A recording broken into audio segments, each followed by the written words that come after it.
হাদিসটা একটু শোনাই। সূরা বাকারার মধ্যে 10 নম্বর আয়াতে বলছেন, তাদের অন্তরে অসুখ আছে এবং আল্লাহ তাদের অসুখ বৃদ্ধি করে দেন।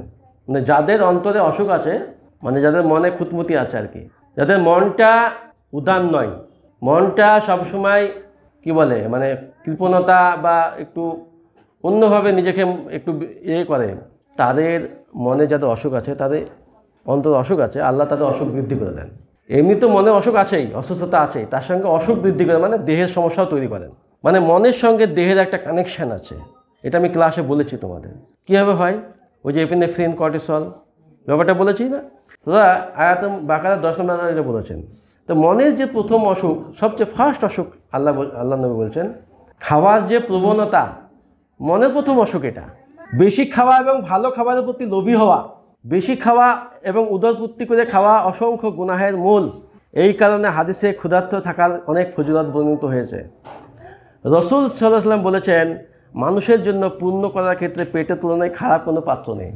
আমরা এই হাদিস নিয়ে আলোচনা করেছি, পেটের সমস্যা আলোচনা করতে গিয়ে, যে এক ভাগ খেতে হবে, এক ভাগ জল, এক ভাগ ফাঁকা বলেছি। তো এই যে পেট ভর্তি করে খেতে হবে না, না খেলে আমরা সুস্থ থাকবো, এই ব্যাপারটা কতজন জানি? নিমন্ত্রণ করতে গেলেই বাস গেলাম, গলামাত্র ভর্তি খেয়ে দিয়ে চলে এলাম। তাহলে মানুষের খিদে জড়িত থাক, যখন মুখে লেগে যায়, মনের তৃপ্তি চলে আসে, যখন মনের অসুখে তখন শান্তিতে তখন খেতে শুরু করে। ওটা মনের শান্তি না, ওটা মনের অসুখ। যে মনের শান্তিতে আমরা খাই, সেটা অ্যাকচুয়ালি মনের অসুখ। এই হাদিসটা কালকে রাত্রে ভাবতে গিয়ে আমি একটু অবাকই হয়েছিলাম, তা আমি শেয়ার করে দিলাম।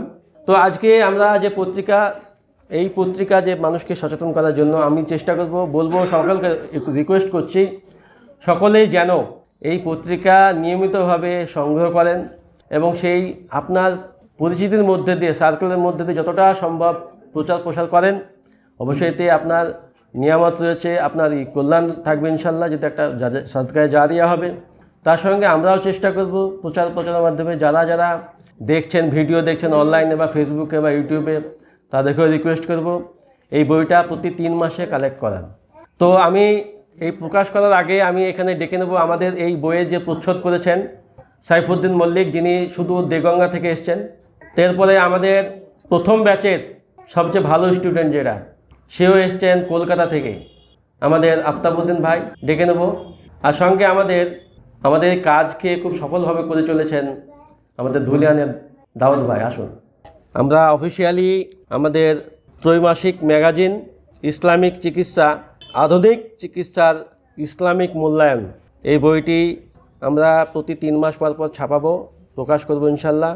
এবং যারা স্বাস্থ্য সম্পর্কে বিভিন্ন বিষয়ে লেখা দিতে চান, মানুষকে সচেতন করার লক্ষ্যে, আধুনিক চিকিৎসার মূল্যায়ন করার নিরীক্ষে এবং সুস্থ থাকার নিরীক্ষে বা মানুষ যাতে সুস্থ থাকে তার জন্য আপনি আপনাদের লেখা আমাদের মেল আইডিতে, অফিসিয়াল মেল আইডিতে পাঠিয়ে রাখবেন। আমরা সেগুলো মূল্যায়ন করে যদি মনে হয় যে সেটা আমাদের সত্যিকারই মানুষের উপকারে আসবে, মানুষের হেলথের উপকার করবে, আমরা সেটা আমাদের জানালে প্রকাশ করবো ইনশাল্লাহ। আলহামদুলিল্লাহ সুম্মা আলহামদুলিল্লাহ, সুবহানাল্লাহি ওয়া আলহামদুলিল্লাহি ওয়া লা ইলাহা ইল্লাল্লাহু আল্লাহু আকবার, এই বলে আজকে আমার পত্রিকা প্রকাশ করলাম। Thank you. ঠিক আছে, এবার আমি বলবো আমাদের যিনি প্রচ্ছদ করেছেন তিনি কিছু কথা বলবেন। আসসালামু আলাইকুম, আমার নাম সাইফুদ্দিন মল্লিক, আমি এসি দেগঙ্গা থেকে, যেটা বারাসাত সাব ডিভিশনের অন্তর্গত। স্যারের সাথে পরিচয় হয়েছে অনলাইনের মাধ্যমে, সেখান থেকে স্যারের ভিডিও দেখা এবং সেখান থেকেই যোগাযোগ, এবং স্যার আমাকে দায়িত্বটা দিয়েছেন, আমি যথাযথভাবে চেষ্টা করেছি এটাকে তৈরি করার এবং আগামীতেও তৈরি করার চেষ্টা করব। আমার জন্য দোয়া করবেন। জাযাকাল্লাহু খায়ের। আল্লাহ তার কাজে এবং মনের মধ্যে বারাকাত দান করুক। ঠিক আছে, আমি এরপরে বলবো আমাদের দাউদ ভাইকে। উনি যেহেতু আমাদের এই কাজে যুক্ত আছেন, উনি আমাদের এই কাজকে কীভাবে মূল্যায়ন করেন। আলহামদুলিল্লাহ, আমি প্রায় 10 বছর থেকে আপনার আসিফা জাইতুন তেল আপনার ব্যবসা করি। তো এর মাধ্যমে অনেক ভালো একটা রেজাল্ট পাওয়া গিয়েছে। বরঞ্চ আমি ব্যবসার ক্ষেত্রে আপনার কসমেটিকের দোকানও দিই, তারপরে আপনার যেগুলো মেডিকেল আছে, মেডিকেল ডাক্তার, এইসব ব্যক্তিদেরকেও আমরা জাইতুন তেল দিয়ে এর মাধ্যমে একটা ভালো একটা বেনিফিট পাওয়া গেছে।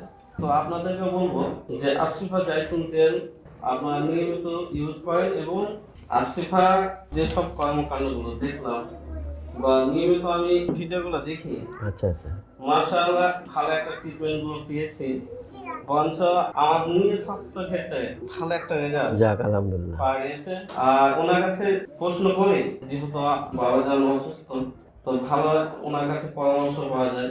এবং এনার যেটা হানি, আশিফা হানি, আমার ব্যবসা বাঁকুড়া যায়, বাঁকুড়া, কলকাতা যায়, মধু এতটাই চয়েস হয়েছে আশিফা হানি, কি বলবো বলে এখানে বোঝানো যাবে না। জাযাকাল্লাহ খায়ের। তো দোয়া করবেন যে আশিফা ট্রাস্ট যিনি গড়ে তুলেছেন, আল্লাহ ভালো একটা জায়গায় যাতে নিয়ে যায়। এখান থেকে আমার বক্তব্য শেষ করছি। আসসালামু আলাইকুম। জাযাকাল্লাহ খায়ের। ভাইকে আরও আল্লাহ বরকত দান করুক ব্যবসাতে এবং আমাদের কর্মকাণ্ডে আরও উনি অ্যাক্টিভলি যুক্ত থাকুন, আমি এটাই কামনা করব, এটাই আল্লাহর কাছে দোয়া করব। এরপরে আমাদের সামনে কিছু স্পিচ আমাদের প্রথম ব্যাচের ওয়েল পারফর্ম স্টুডেন্ট, যার বাড়ি প্রায় কলকাতা, আফতাবউদ্দিন, উনি ওনার হিজামার উপরে এই পত্রিকার একটা বই আছে, মানে একটা কবিতা আছে, দেখবেন উনি ওই কবিতাটা লিখেছেন।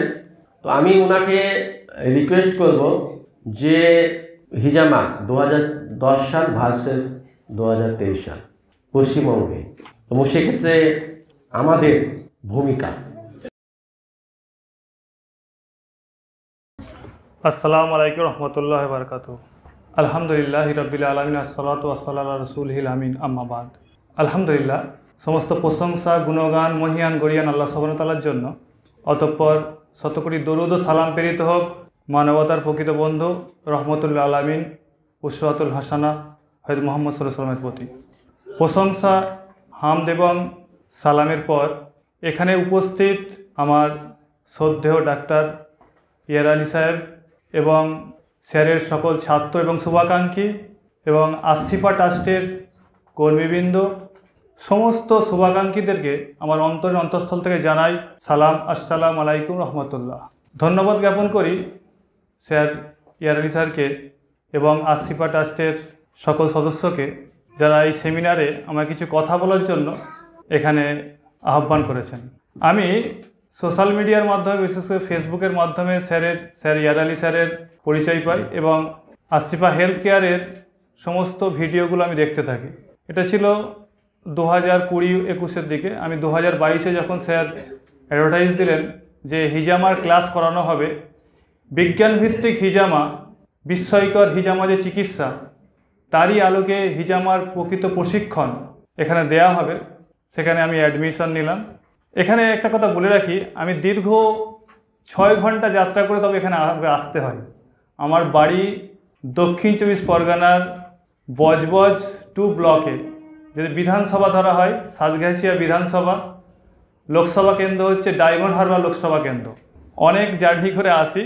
তা প্রকৃত অর্থে যে ডক্টর ইয়ালি স্যারকে দেখলাম যে যিনি একজন মডার্ন মেডিসিনের একজন প্রসিদ্ধ ডক্টর হয়েও ইসলামিক আইডিওলজিকে, ইসলামী চিকিৎসা ব্যবস্থাকে আধুনিকভাবে এবং বিজ্ঞানসম্মতভাবে কীভাবে তিনি প্রয়োগ করতে পারেন, তারই চিন্তা, গবেষণা এবং খুব অনবদ্য এক চিকিৎসার আলোড়ন তৈরি করলেন।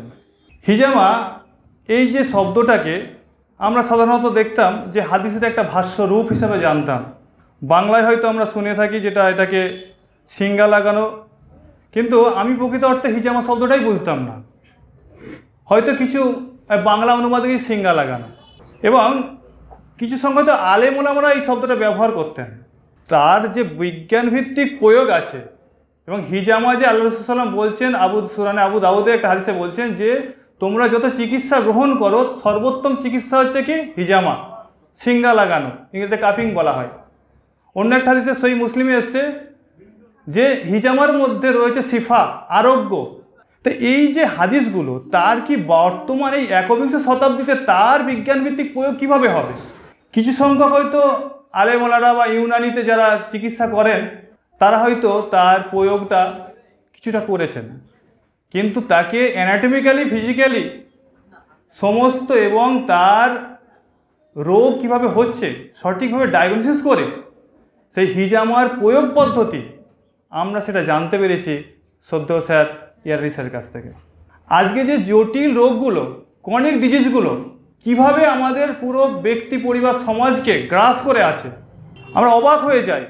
আজ সুগার, প্রেশার, ব্যাক পেন, থাইরয়েডের সমস্যা, ওবেসিটি, মেয়েদের তলপেটের সমস্যা, পিসিওডি, এগুলো প্রত্যেক বাড়িতে প্রায় এই ধরনের রোগী রয়ে যাচ্ছে। তার সঠিক চিকিৎসা, দীর্ঘদিন ওষুধের পর ওষুধ, মডার্ন মেডিসিন তারা খেয়েই যাচ্ছে, কিন্তু তারা কিওর হচ্ছে না, তারা সুস্থ হতে পারছে না। স্যার বলছিলেন যে অসুস্থ হয় কেন। স্যারের কাছ থেকেই আমরা যে 4টে জিনিস পেয়েছি, 4টে জিনিস গবেষণার মধ্যে স্যার উল্লেখ করেছেন যে তিনি আনফরগিভিং, অর্থাৎ যেগুলো অসহনীয় বা আমাদের জন্য ক্ষতিকারক, 4টে জিনিস তিনি বলেছেন। এবং আজকের আলোচনায় উনি উল্লেখ করেছেন যে 1905 সালে একটা ভাইরাস এক্সপ্লোশন হয়েছিল, যেটাকে বলে এপস্টেন বার ভাইরাস। এই এপস্টেন বার ভাইরাস আজকে যদি দেখা যায় 21 শতাব্দীতে যে 99% মানুষের শরীরে কিন্তু 60টা স্টেন আছে, তার মধ্যে কোনো না কোনো স্টেন বা স্টেজে কিন্তু আমাদের শরীরে অবস্থান করছে। দ্বিতীয়ত যে ডিডিটি, আজকে ডিডিটি ব্যান হয়ে আছে, কিন্তু তার যে কনসিকুয়েন্স, পরিণতি, এবং তার যে আমার পূর্বপুরুষরা গ্রহণ করেছে, তার জিনগতভাবে আমরা যে পেয়ে যাচ্ছি, তার একটা ব্যাড এফেক্ট আমাদের কিন্তু খুবই প্রভাব বিস্তার করে আছে।